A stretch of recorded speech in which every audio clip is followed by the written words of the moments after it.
Waalaikumsalam warahmatullahi wabarakatuh. Gimana kabarnya anak-anak? Siapa yang nggak masuk? Tadi katanya banyak yang nggak masuk ya? Caca. 10. Ini dulu. TKJ siapa yang nggak masuk? Ken. Ken sakit. Terus, udah lagi nggak? Multimedia. Kak, Kala mana sih Kala? Enggak, namanya siapa dia? Kaila. Kaila Nafiza. Anindya. Silakan dibuka lagi ya si Padletnya. Silakan dibuka di Padletnya. Simdik bit.ly simdik._muslim. Ya. Udah semua? Kalau udah berarti bisa dibuka ya. Saya buka tampilannya seperti ini. Ya. Materinya masih sama seperti yang kemarin, yaitu berpikir komputasional. Ya. Udah semua dibuka? Kemarin kita udah pernah belajar tentang berpikir komputasional. Ada 4 kemarin. Apa ininya? Yang pertama ada, ayo apa ingat? Ada dekomposisi. Nah, dibaca lagi dong. Ini kan udah ada nih, tinggal dibuka. Yang kedua apa? Pengenalan pola. Ya, saya buka lagi dah. Nih. Ya. Oh, ada kemarin itu ada abstraksi pertama, abstraksi, ya kan? Terus yang kedua itu ada dekomposisi, yang ketiga ada pengenalan pola, yang keempat adalah algoritma. Nah, kemarin kan udah saya kasih nih tentang materinya atau misalnya contoh-contohnya. Yang kemarin kita main games ya, sama kita pakai apa kemarin tuh? Google AI untuk membuat apa namanya kemarin pengenalan pola. Nah, yang sekarang kita akan fokus kepada yang namanya ini. Yang algoritma. Nah, jadi tujuan pembelajaran kita sekarang adalah ini. Bagaimana algoritma itu ya kan dapat atau bisa menyelesaikan atau digunakan untuk memecahkan permasalahan sehari-hari ataupun yang lebih lanjut.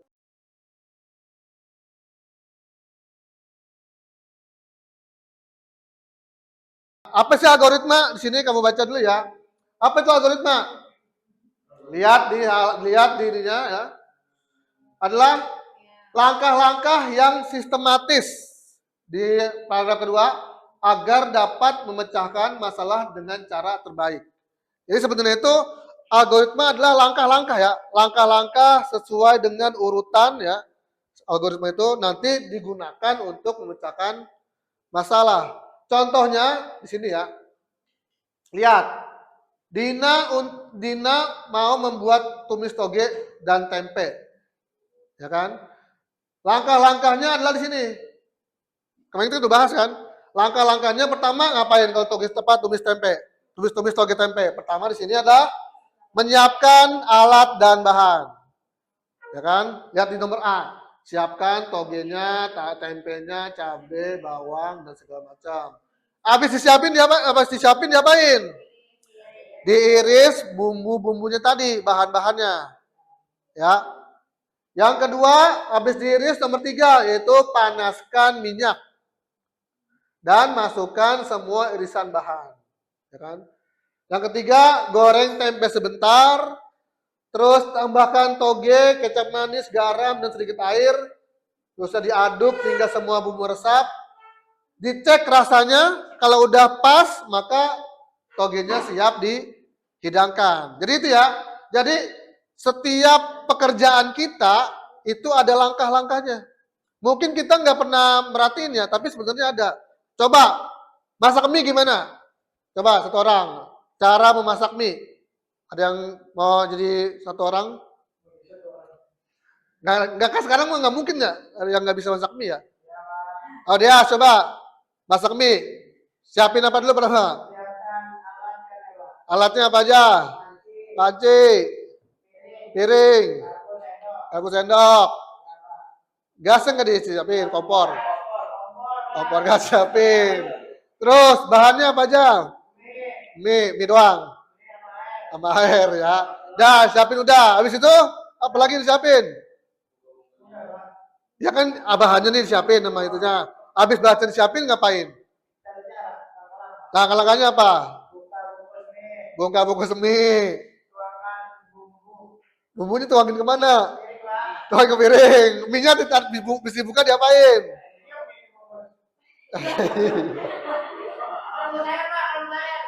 Rebus air. Airnya mendidih baru dimasukin mie. Terus si bumbunya taruh di meja ya kan? Sampai kapan tuh mie diangkat dari itu? Kira-kira empuk tuh gimana? 3 sampai kebanyakan ya? 2 sampai 3 menit. Ada yang bisa mengidentifikasikan dia tuh kapan naiknya? Kalau saya bisa tuh, mie-nya berubah warna. Perhatiin nggak? Mie-nya kan bisa berubah, jadi agak kuning, jadi agak gimana gitu. Beda. Nah, itu biasanya saya, makanya biasanya kalau dari itu saya langsung angkat tuh. Tanda, menurut saya sih udah matang, ya saya nggak tahu juga sih. Nah, setelah itu udah dimasukin, baru ditaruh di piring. Jadi kayak gitu ya. Itu adalah langkah-langkah atau disebut juga dengan algoritma. Ya. Kegiatan kita tuh pasti semua ada algoritmanya. Nah, itu ya. Jadi algoritma seperti itu. Enggak cuma kegiatan yang komputer doang seakan-akan ya, atau misalnya kayak matematika.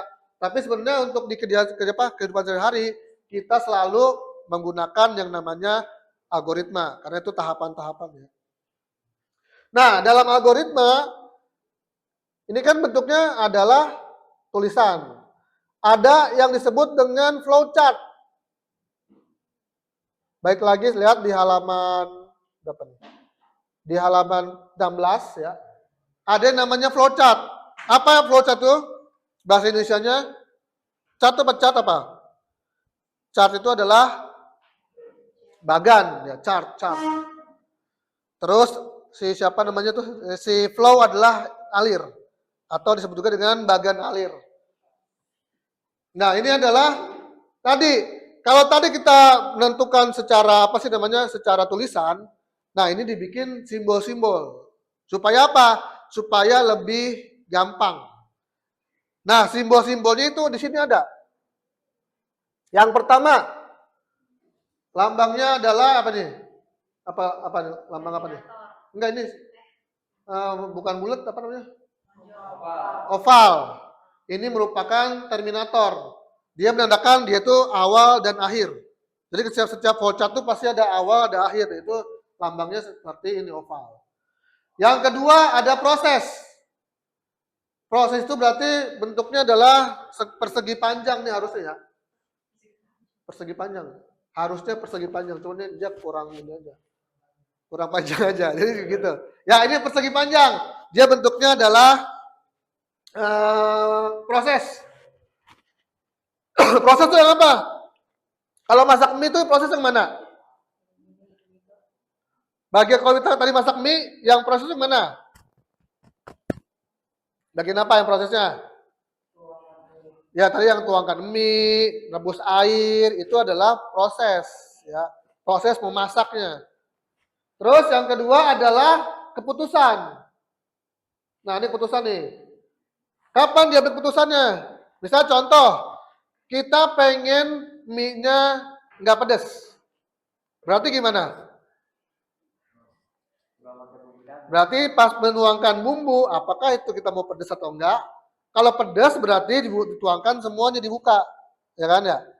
Kalau misalnya enggak, ya udah. Berarti kalau pedas berarti dipotong dulu yang icinya, yang pedasnya dibuang, baru kita masukin ke piring. Nah itu adalah pengambilan keputusan. Lambangnya adalah apa ini? Belah ketupat ya? Namanya apa sih begitu? Belah ketupat. Pokoknya kayak diamond lah itu ya. Jadi ada yang proses, ada yang belah ketupat untuk membentukkan ini. Nah ini sama juga nih. Kalau subproses berarti bagian dari proses ya. Ini apa namanya sama, tapi dia supnya lagi. Misalnya kayak kita bikin apa namanya masak air, terus kita nyiapin yang lain, itu masih subproses. Terus lanjut lagi adalah yang paling umum lagi adalah ini nih, input dan output. Bagian ini, tahu mana? Yang ini nih, si apa namanya? Apa namanya? Jajar genjang. Nah ini input tuh ini. Jadi kalau menyiapkan bahan-bahan itu masuknya ke sini. Ya. Nah dia ada berbagai macam yang lain ya. Mungkin kita sekarang nggak bahas karena itu udah apa menggunakan aplikasi. Sampai nanti ada lagi terakhir di bagian yang ini nih, yang 0. 0 itu apa? 0 itu berarti misalnya kita kalau misalnya lagi bikin flowchart panjang tuh ke bawah atau ke kanan. Nah dia tuh ternyata bentuk tuh si kertas kita. Maka pakai ini nih nanti. Ini melanjutkan kemana gitu loh. Apa ini si flowchartnya. Nah untuk contoh penggunaan flowchart, ini ya. Contoh berangkat ke sekolah, lihat di halaman 19. Ya. Yang pertama start ya, berarti mulai. Bagian ini persiapan sekolah dulu. Kita mau berangkat sekolah segala macam. Yang pertama ada proses mandi, ya kan? Ada lagi. Kalau ini sarapan. Terus habis sarapan baru berangkat ke sekolah sampai ke sekolah. Jadi ini kalau ini tidak ada input atau output. Jadi cuma dari awal langsung proses. Dan tidak ada yang namanya pemilihan kondisi. Lanjut, kalau yang kedua, contoh lagi adalah yang ini, misalnya contoh nih. Ini apa nih? Sarapan di sini. Ya. Sarapan tuh begini, misalnya pertama adalah periksa, ini kok ke kiri sih?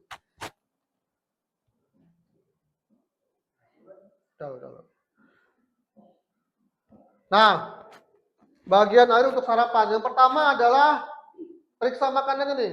Jadi kan awalnya pasti ada start ya. Ini tadi start. Yang pertama adalah inputannya makanannya apa aja. Ya kan? Apakah makanannya ada? Ya kan kita periksa. Kalau ada maka dia sarapan. Ya kan? Kalau misalnya dia tidak maka di sini. Ya kalau nggak ada berarti masak dulu. Saya nggak mau masak, maunya beli, berarti ke sini beli. Atau saya nggak mau masak, ya berarti mencari bahan yang tersedia. Nah nanti setelah bahannya ada apa enggak? Kalau nggak ada, ya udah saya nggak sarapan. Kalau misalnya ada, ya saya buat sarapan, nanti sarapan. Nah ini contoh ya, ini contoh untuk ketika kita pengen sarapan. Ya, makanan ada nggak sih di rumah? Kalau nggak ada, kita mau ngapain nih kalau nggak ada nih? Kalau ada ya langsung makan. Kalau nggak ada, apakah mau masak? Apakah kita mau beli gitu kan? Kalau beli, oke beli. Misalnya mau masak, apakah bahannya ada? Misalnya mie dan yang lain-lainnya. Kalau ada bahannya, ya udah nggak makan. Kalau ada, tinggal buat makan. Ya. Sampai sini ada pertanyaan? Ada nggak tentang algoritma dan flowchart? Kita mau bikin soalnya nih di sini. Udah paham semuanya? Iya, bikin tulisannya dulu nanti. Yang tulisannya dulu, habis itu baru bikin kayak gitu. Jadi nggak langsung yang itu. Ya. Nanti makanya ada yang tanyain nggak sebelum ini? Cara buatnya sama ininya ada yang tanyain nggak? Penjelasan tentang simbol-simbolnya. Nah, kalau nggak ada, silakan kamu lihat di bagian bawahnya sini.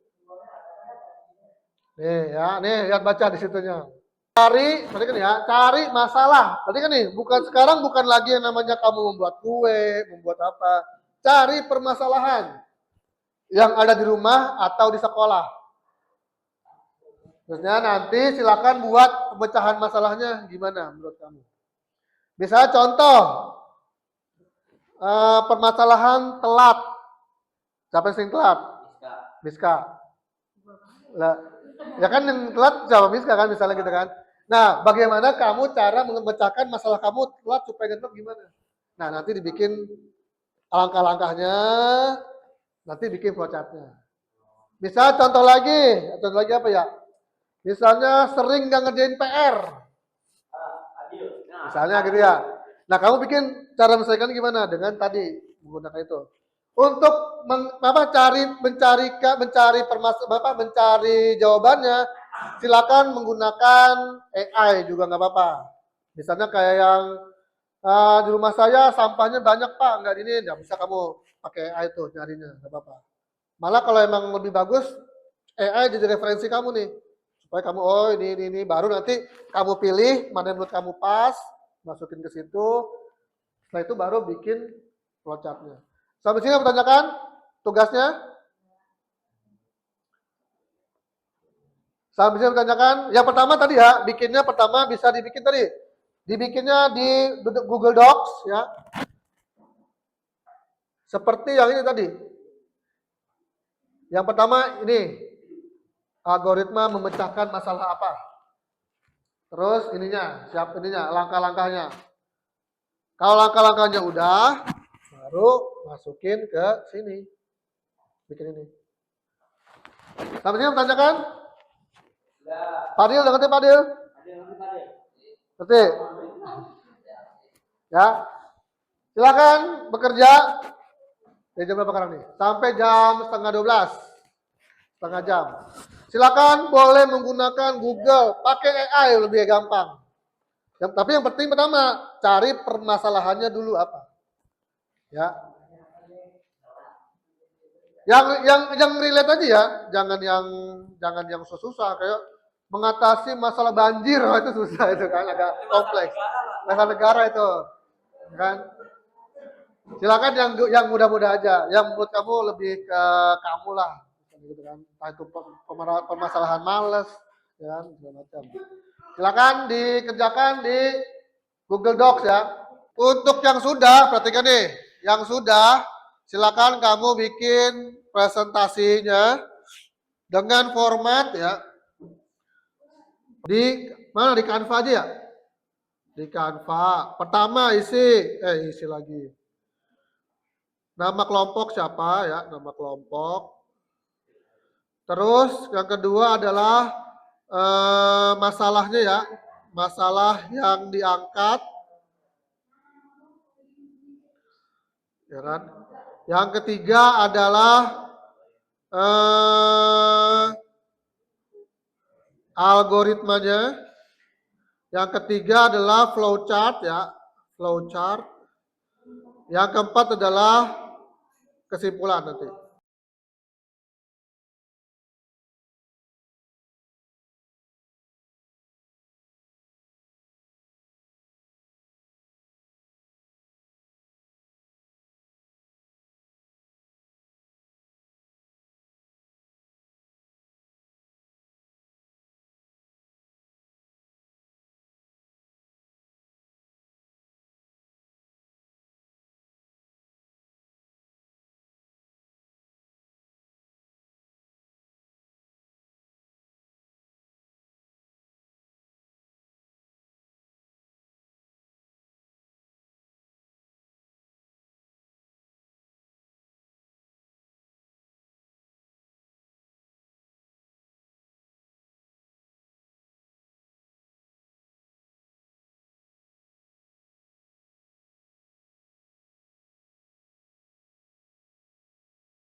Kelompok yang si Dias, maju Dias. Oh, kelompok Rizka, ayo maju. Open, Pak. Jawaban. Assalamualaikum warahmatullahi wabarakatuh. Waalaikumsalam warahmatullahi wabarakatuh. Berdirinya kelompok kami di sini ingin mempresentasikan hasil dari ringkasan flowchart yang kami kerjakan kemarin. Video aja buat saya tuh.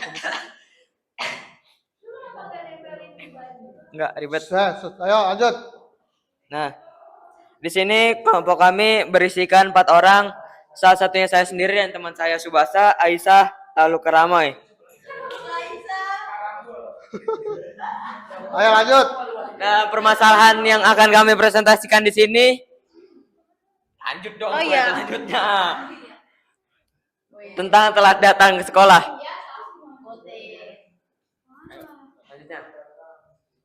Algoritma, segera bangun dari tempat tidur, mandi berpakaian dengan cepat, sarapan sederhana atau bawa bekal untuk dimakan di perjalanan, siapkan tas perlengkapan sekolah dengan cepat, pergi ke sekolah menggunakan transportasi tercepat yang tersedia. Nah, ini berikut adalah flowchart yang kami buat kemarin.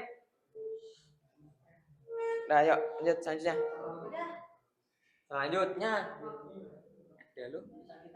Ya, terus.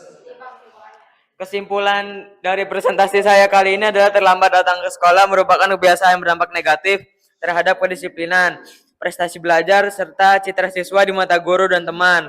Keterlambatan menunjukkan kurangnya tanggung jawab dan manajemen waktu yang baik. Oleh karena itu, penting bagi siswa untuk menyadari pentingnya datang tepat waktu agar proses belajar berjalan optimal dan normal, serta mencerminkan sikap disiplin dan tanggung jawab dalam kehidupan sehari-hari. Jangan contoh si Karamo ini. Karamo siapa sih? Iya, Pak. Oh, Miska. Udah? Ayo, udah. Tutup. Mungkin sekian dari kami. 1, 2, 3. Wassalamualaikum warahmatullahi wabarakatuh. Waalaikumsalam warahmatullahi wabarakatuh. Beri tepuk tangan ya. Lanjut kelompok ini nih. Ayo maju. Udah belum? Udah belum? 1, 2, 3.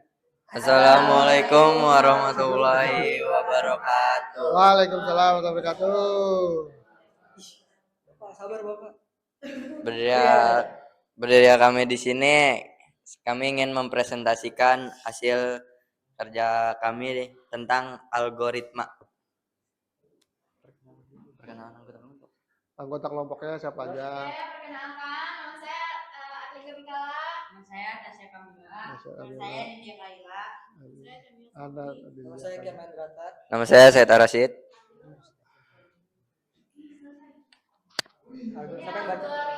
Apa yang diambil apa? Masalahnya apa? Yang diambil permasalahannya itu terlambat bangun pagi untuk sekolah. Sama kayak tadi ya, kayak masih kelompoknya si Subasa. Terus lanjut. Terus habis itu di sini yang nomor 1 mulai, nomor 2 bangun tidur. Terus yang selanjutnya cek apakah bangun sesuai waktu yang ditentukan. Jika iya, maka lanjut bersiap-siap untuk pergi ke sekolah. Lalu selesai. Jika tidak, maka cari tahu alasan keterlambatannya. Terus yang nomor 4, jika alasannya karena begadang, maka solusinya adalah tidur lebih awal di malam selanjutnya. Jika alasannya karena alarm tidak bunyi, maka solusinya adalah memeriksa dan memastikan alarm berfungsi dengan baik. Terus yang terakhir yaitu setelah mengetahui penyebab dan solusinya, kegiatan dianggap selesai. Lanjut. Flowchartnya. Itu flowchartnya. Ini contoh flowchart yang kita bikin. Nggak usah, tampilin aja. Lanjut, udah. Kesimpulan. Kesimpulannya yaitu keterlambatan bukanlah akhir dari segalanya, melainkan sebuah masalah yang memerlukan serangkaian keputusan cepat dan strategis. Lanjut. Penutupan. Oke, sekian segini dari presentasi ini disusun oleh Cool People. Semoga bermanfaat dan menambah wawasan kita semua. Terima kasih. Ya, kita kasih tepuk tangan. Assalamualaikum warahmatullahi wabarakatuh. Lanjut, kelompok Kedias. Ayo. Oke, kami dari kelompok Asoy Keboy. Di sini kami akan mempresentasikan presentasi kami, hasil kerja kami tentang algoritma dan flowchart. Asik. Di sini saya akan memperkenalkan anggota kelompok saya. Di sini ya, pertama ada saya sendiri yang ganteng banget. Ya, ganteng. Perkenalkan, nama saya Muhammad Asarian Dansyah. Dan di sini ada Irsad Faizin. Di sini ada Azamani Dia Putra. Dan aku Jasmine Ariadna Putri. Nama aku Salisa Ironisa. Nama aku Nailatul Fatina. Nah, di sini kami akan mempresentasikan tentang apa jam?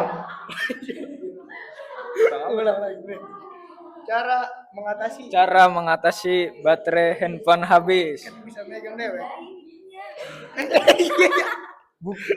Nah, itu. Nah, nih algoritmanya. Dan aku di sini mau menjelaskan tentang algoritma baterai handphone lowbat, maaf. Pertama, kalian butuh cek presentasi sorry, maaf. Aku ulang, maaf. Pertama, kita pasti butuh mengecek presentasi baterai HP. Ya, Jika belum, baterai itu belum mau diganti baik, belum.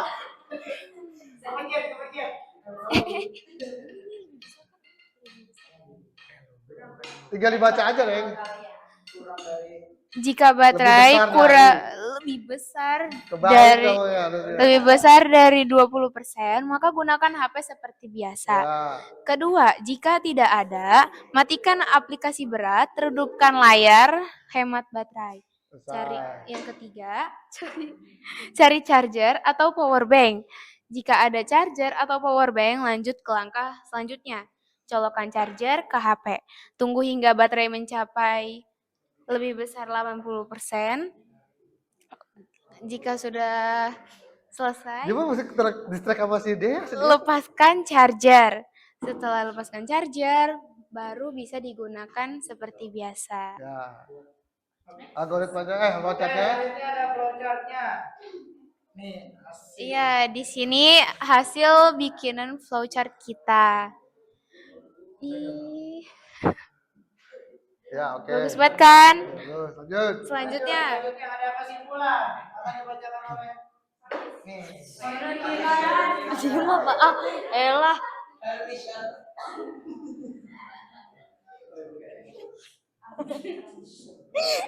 Ketawa banget.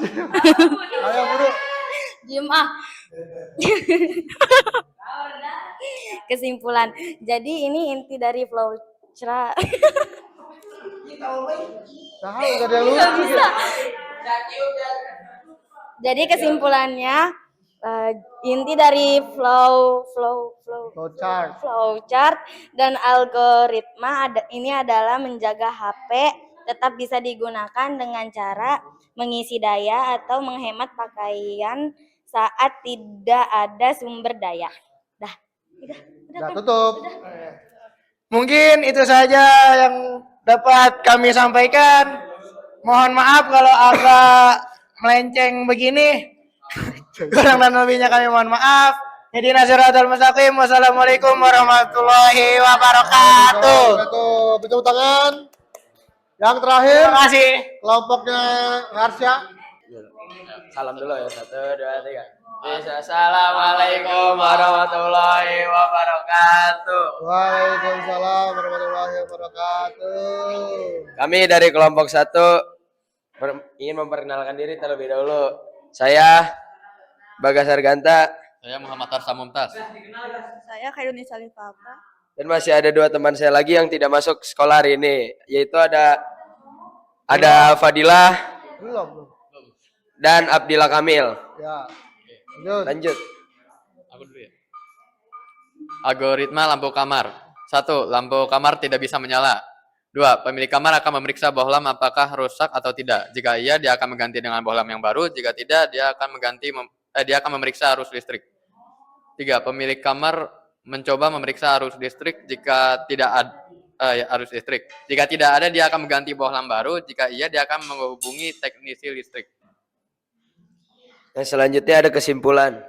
Nah, Ini dulu apa? Ini dulu flowchartnya. Flowchartnya dulu. lampu Flowchart, ya itu. Oh, tidak, saya udah- Dari sini flowchartnya. Lanjut kesimpulan. Ketika lampu dalam keadaan mati dan tidak menyala, bisa mengecek jika bola lampu rusak. Jika rusak, jika rusak, Lu jika bisa mulu. maka itu harusnya. jika rusak, maka menggantikan dengan yang baru. Jika tidak rusak, tetapi ada arus listrik, bisa hubungi teknisi. Sekian dari kami. Wassalamualaikum warahmatullahi wabarakatuh. Waalaikumsalam warahmatullahi wabarakatuh. Beri tepuk tangan untuk yang maju.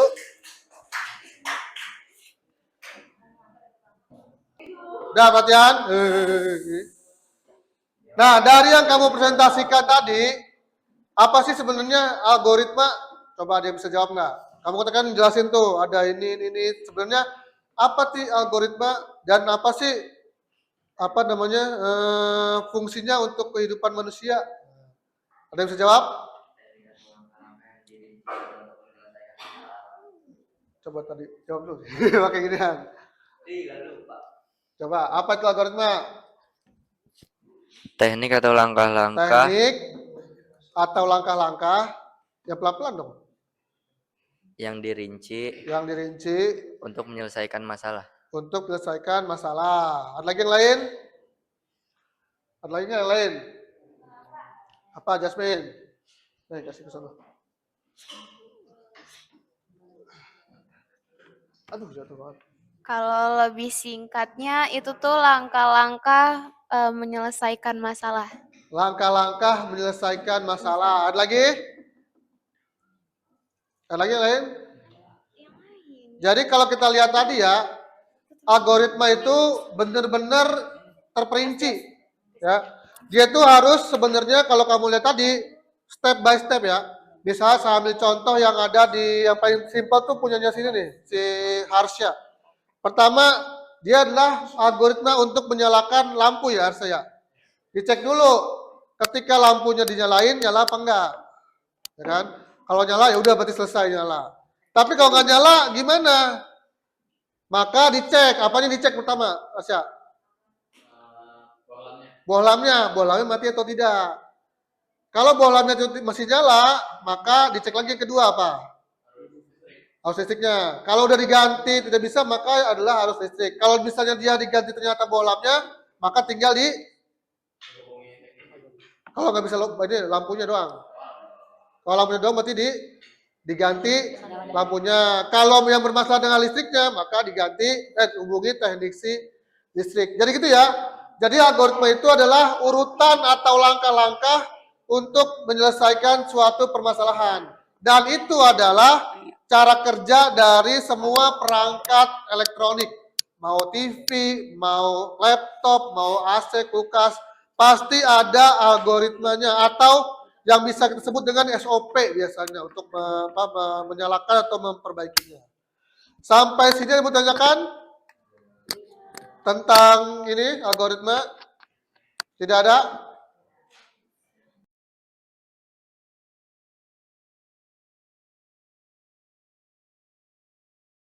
Ya berarti yang belum, yang sudah bikin, silakan nanti ditaruh di tadi Padlet.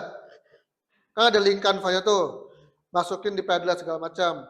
Nah, next selanjutnya materi kita adalah membuat media, bukan media, membuat konten multimedia menggunakan AI.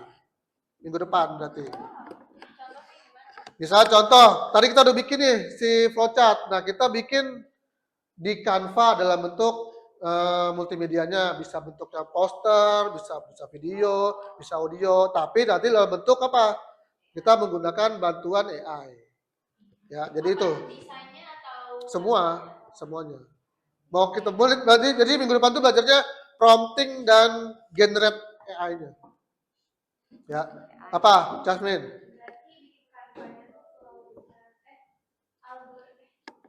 Itu kan contoh aja algoritma. Bisa kita nanti besok bikinnya belum tentu algoritma lagi. Mungkin ada lagi masalah yang lain yang kita bisa atau materi yang lain yang kita ambil. Jadi nanti ini mah hanya bab 1 kan tentang algoritma ya. Minggu depan itu bisa lanjut ke pembuatan konten multimedia dengan menggunakan AI. Sampai sini yang bertanyakan? Kalau tidak ada, kita akhiri dengan hamdalah. Wassalamualaikum warahmatullahi wabarakatuh.